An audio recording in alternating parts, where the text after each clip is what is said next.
Las Vegas, Nevada, MGM Grand Casino, September 1997. You're watching a man place a bet, $20 million on a single hand of blackjack. The entire table goes quiet. His name is Kerry Packer. He's 59 years old, an Australian media billionaire, one of the richest men on the planet. The dealer deals the cards. Kerry looks down and busts. Just like that, $20 million is gone in under 30 seconds. The casino staff exhales. The pit boss finally relaxes. $20 million in profit. Best night of the year. But here's what they don't know yet. At that exact moment, they didn't win $20 million. They lost $40 million. Because Kerry Packer doesn't gamble like normal people. He counts, he calculates, he remembers every card. And he's about to prove something casinos hate to admit. Even the house doesn't always win. This is the story of the highest stakes gambler in history. The man who walked into Las Vegas with unlimited money and walked out with more. The casinos never saw him coming. Sydney, Australia, 1974. Kerry Packer inherits his father's media empire, television stations, newspapers, magazines under Australian Consolidated Press. His father, Frank Packer, built it from nothing and turned it into one of Australia's most powerful companies. Kerry watched everything: how money is made, how power works, how pressure breaks people. Frank was ruthless and demanding. Nothing was ever good enough. That environment shaped Kerry. Now he's in charge and about to take things to another level. He launches Channel 9 and completely reshapes Australian television with new formats, new shows, and American-style programming. He buys magazines, expands printing, and diversifies everywhere. By the 1980s, the empire is massive. By the 1990s, Kerry Packer is worth over $6 billion,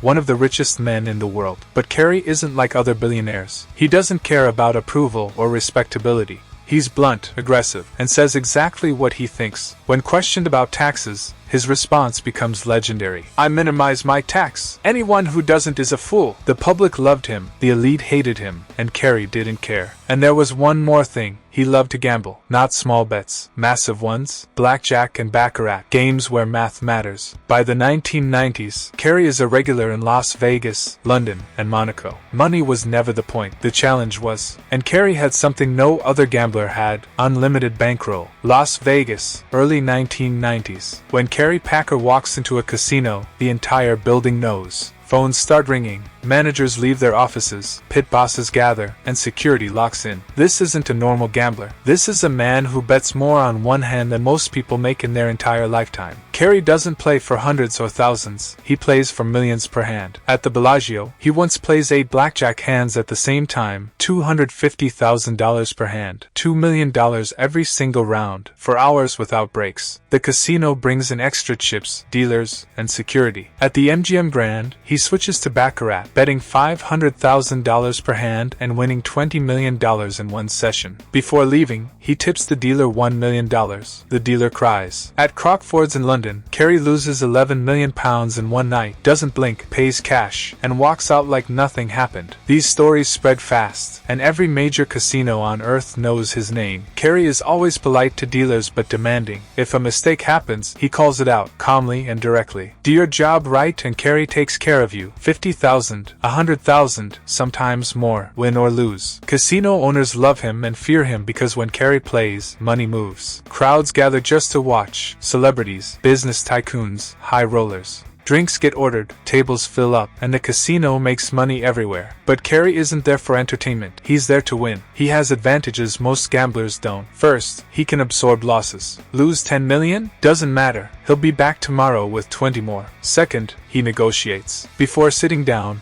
Kerry demands higher limits, private tables, better conditions. Casinos agree because they believe the math will catch up. They're wrong, because Kerry has a third advantage, the one they underestimate. He can count cards. Blackjack isn't pure luck, it's math. High cards help the player, low cards help the dealer. Kerry tracks the count, legally, using nothing but his brain. Casinos hate this and ban card counters instantly, but they don't ban Kerry Packer. And Kerry doesn't count like amateurs. He bets big all the time, but when the count turns positive, he bets even bigger. To the casino, it looks random. It isn't, it's precise. With perfect counting, the house edge flips. That tiny edge, multiplied by million-dollar bets over hundreds of hands, becomes millions. By the mid-1990s, casinos start noticing something. Kerry isn't following the script. He keeps winning the big hands. And that's when they start getting nervous. By the mid-1990s, Kerry Packer isn't just a high roller. he's a problem. At the Hilton Hotel Casino in Las Vegas, he goes on a serious run, switching between blackjack and baccarat, betting $500,000 to $1 million per hand. 3 days straight, no drama. After 72 hours, Carey is up $26 million. The casino manager checks the numbers again and again. This shouldn't be possible. Experts are brought in. Surveillance watches every hand. No cheating, no signals, no tricks, just perfect play. The experts say it's variance, that he'll give it back eventually. The manager isn't convinced, but Carey isn't breaking rules and the publicity is massive, so they let him keep playing. It's a mistake.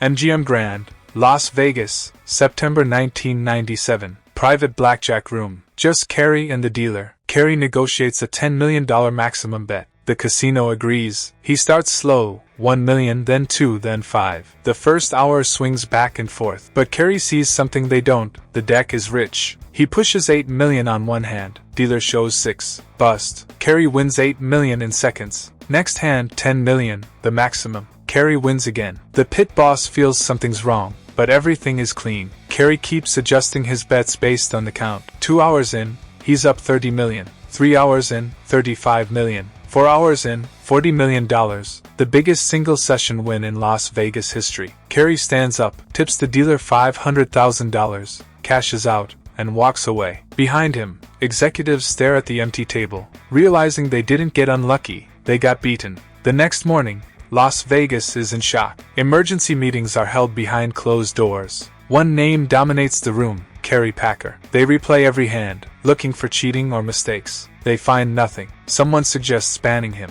Impossible. Another suggests investigating him. Too risky. Instead, they choose a quieter option. They change the rules. Lower betting limits, more frequent shuffles, new procedures designed to kill card counting. Not for everyone, just for Carey. Within weeks, every major casino follows. Carey hears about it and laughs. The money was never the point. He already proved everything. He beat the house on their floor. With their rules, using nothing but math. One final story sums him up. After a big Vegas win, Carey approaches a Texas oil tycoon bragging at a nearby table. Carey asks how much he's worth. $800 million, the man replies. Carey pulls out a coin and offers one flip for everything. The Texan backs away. Carey smiles and walks off. That's the difference. For most people, money is their life. For Carey Packer, it was just a number, just a bet, just a game. He proved something casinos never wanted to admit. The house doesn't always win. Not if you're smart enough, rich enough, and fearless enough. Carey Packer did, and he beat the system at its own game.